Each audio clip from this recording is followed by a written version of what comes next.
안녕하십니까. SPM 리서치의 김영재입니다.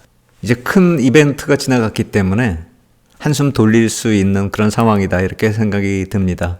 4월 둘째 주 정도부터 약간 좀 긴장하면서 보면 될 것 같은데 그렇다 해서 완전히 맘 놓고 있을 상황은 아닌 것 같고요. 4월 같은 경우는 3월의 통화정책에 이어서 재정정책이 다가온다 이렇게 보시면 될 것 같아요. 3월 통화정책회의 결과 보면은 국가별로 많이 틀리고 또 이러한 흐름이 예기치 않은 그런 또 새로운 흐름을 만들 수도 있을 것 같다라는 생각이 들어요. 남미 쪽 보면은 멕시코 금리 내리고요. 브라질도 내리고 우크라이나 내리고 BOE 영국은 동결하고요. 동아시아 쪽 오면 타이완하고 BOJ 금리 오히려 올리는 그런 모습이죠. 이게 다 최근에 나타났었던 그런 흐름들이고요. 가장 눈여겨볼 만한 그런 변화는 스위스 금리를 내렸습니다. 선진국 중에서는 가장 먼저 금리를 내렸다 이렇게 평가를 받고 있는데 혹시 뭐 또 스위스 금융 쪽에 또 문제가 있나 뭐 이렇게까지 생각할 필요는 없다 이렇게 생각이 듭니다. 2023년 같이 금융기관에 문제가 생겨서 달러 수합 같은 거 만들고 하는 그런 거 혹시 있나 찾아봤는데 그런 건 없었고요. 경제 흐름으로 좀 볼 필요가 있지 않을까 이런 생각이 듭니다. 그런데 ECB 쪽은 계속 6월 얘기를 하고 BOE도 동결을 했는데 스위스가 이렇게 움직이니까 약간 눈에 띈다 이렇게 볼 수는 있겠죠. 스위스 통화정책 하나만 보면 우리가 그렇게 크게 관심 가질 일은 아니다 이렇게 생각이 되는데 그룹 인해서 파급 효과를 좀 생각을 해봐야 될 것 같아요. 달러하고 비달러 자산, 그러니까 통화나 커머디티 시장 쪽하고 대립구도가 형성이 될 수 있다라는 것이죠. 이 자체만 놓고 보면 스위스 프랑이나 뭐 스위스 금융권의 문제라기보다는 그것이 미치는 영향 때문에 한 달이 건너서 영향을 줄 수 있다라는 점, 이 점을 봐야 된다라는 것이죠. 달러 인덱스를 산출하는 그 구성 통화 중에 하나잖아요. 스위스 프랑이요.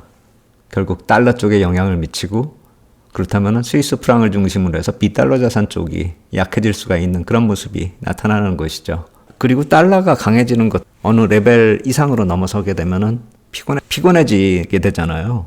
전체적으로 글로벌 유동성이 압박을 받는 상황이다. 이렇게 볼 수가 있으니까요. 그런데 이 상황에서 또 어제 라파엘 보스틱 총재 나왔잖아요.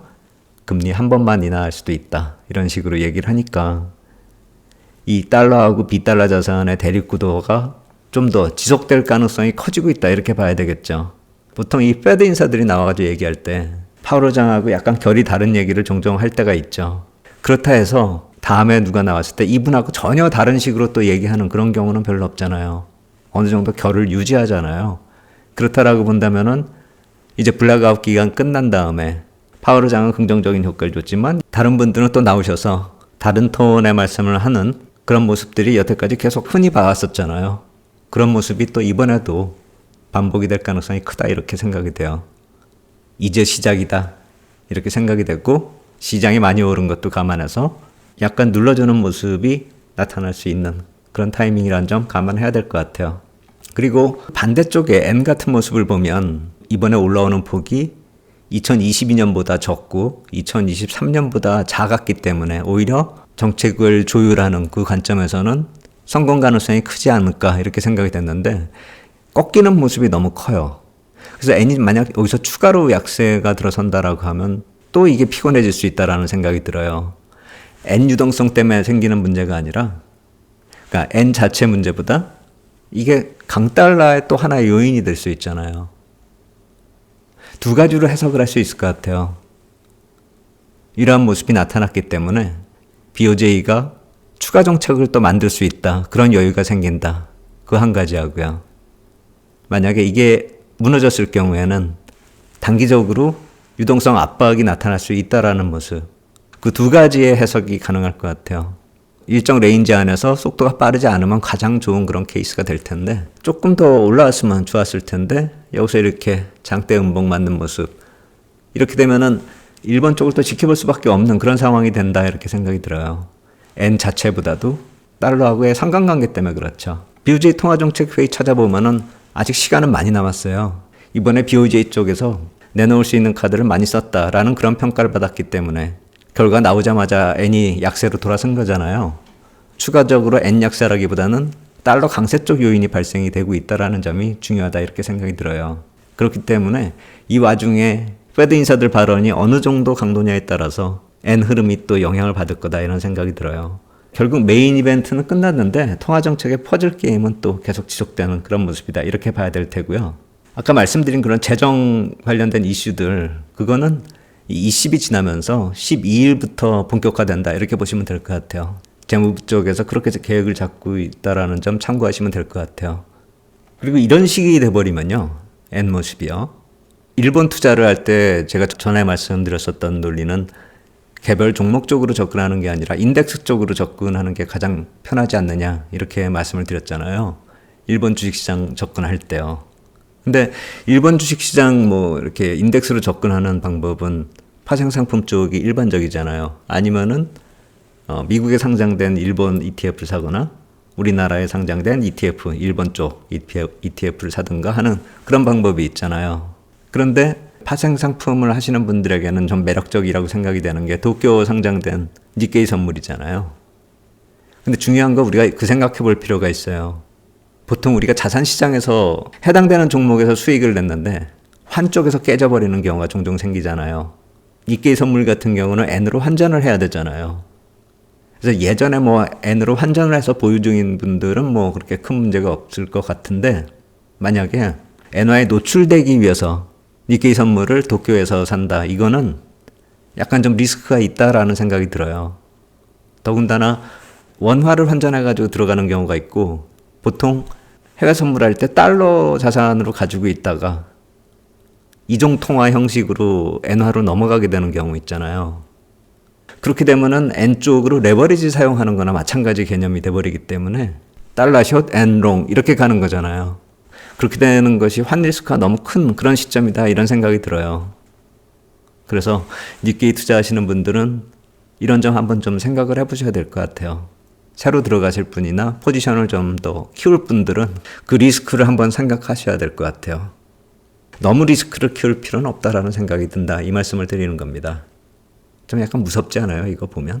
이거 깨지면 어떻게 될지. BOJ가 통화정책 그렇게 확확 더 추가적으로 바꿀지 그것도 의문스럽고요. 제가 알기로는 이때 2023년 중반 때에 그런 말씀들 제 주변에서 많이들 하셨어요. N 들어가야 되느냐. 그리고 달러 팔고 N 간다. 뭐 이제 달러 팔고 N 들어갈까 막 이런 고민들 하시는 분들 굉장히 많았거든요. 근데 지금도 거의 그런 분위기라고 전 생각이 들어요. 아직 확실한 그런 흐름은 아니다라고 생각이 되고 조금 더 밀릴 수도 있다라는 생각이 들어요. BOJ에서 립 서비스를 하거나 아니면 예상하고 다르게 이제 추가적인 정책이 나올 것이다. 이런 식의 또 얘기가 나올지 여길 좀 지켜주는 것이 좀 중요한 시점이다. 이런 생각이 듭니다. 이런 시점에서는 투자는 좀 보류해야 된다라는 게 제 개인적인 생각입니다.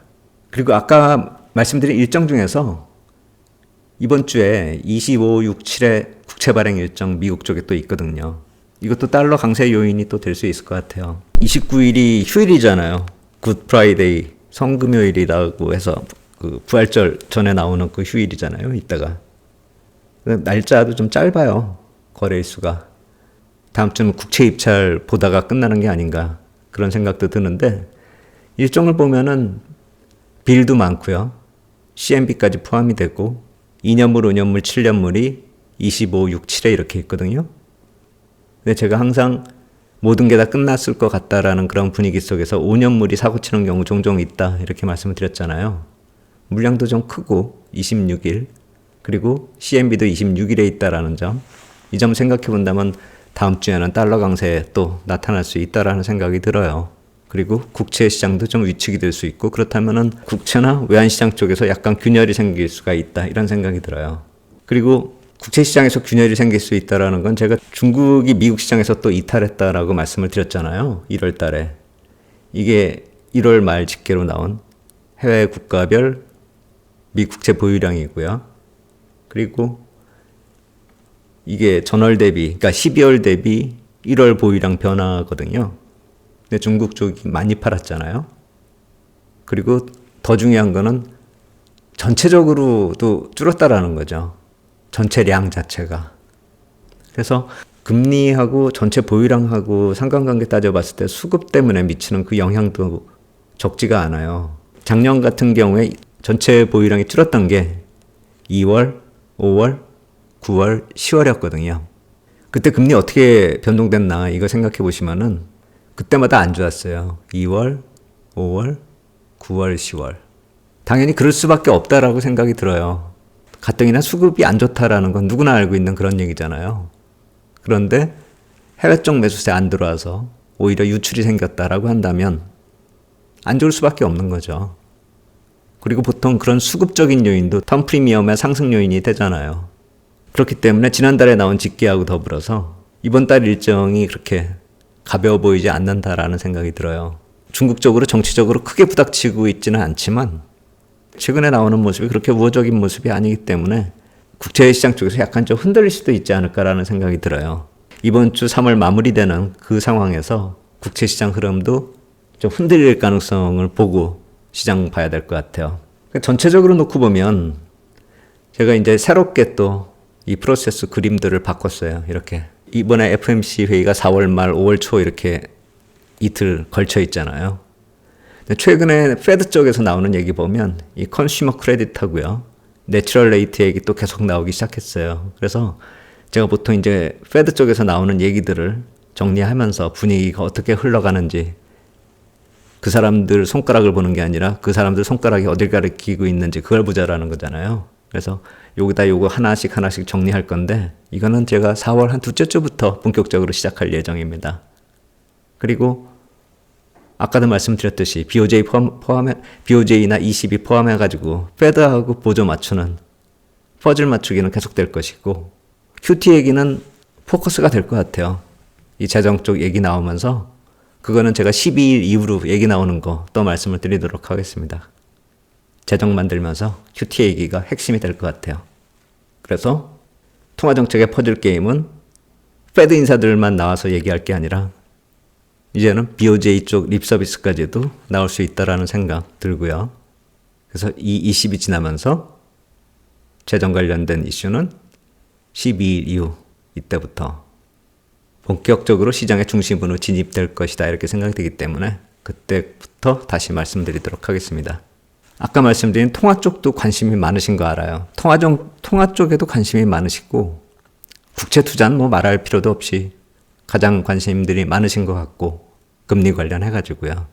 그리고 이 재정 관련해서도 적지 않게 관심이 많으신 걸로 제가 알고 있거든요. 그동안에 전달해드린 내용이 여러 번 있었잖아요. 4월에 나타날 수 있는 변화, 1월에 만들어진 재정 정책 때문에 4월부터 변화가 되는 게 있다라고 말씀드렸잖아요. 제가 말씀드리는 이번에 재정 정책은 이 4월 말, 5월 말에 확정이 되는 7, 8, 9 이 3분기 재정을 말씀을 드리는 겁니다. 우리 기준으로 3분기고 미국 기준으로는 4분기잖아요. 그게 좀 헷갈릴 수가 있을 것 같아요. 이 4월부터 시작되는 재정 정책하고 4월에 확정이 되는 7, 8, 9 재정하고요. 제가 그 관련된 내용은 관련된 얘기 나올 때마다 말씀을 드리도록 하겠습니다. 4월은 통화와 재정의 균형이 포커스가 되기 때문에 그쪽 가장 중요하다 이렇게 생각이 됩니다. 오늘 여기까지 하도록 하겠습니다. 감사합니다.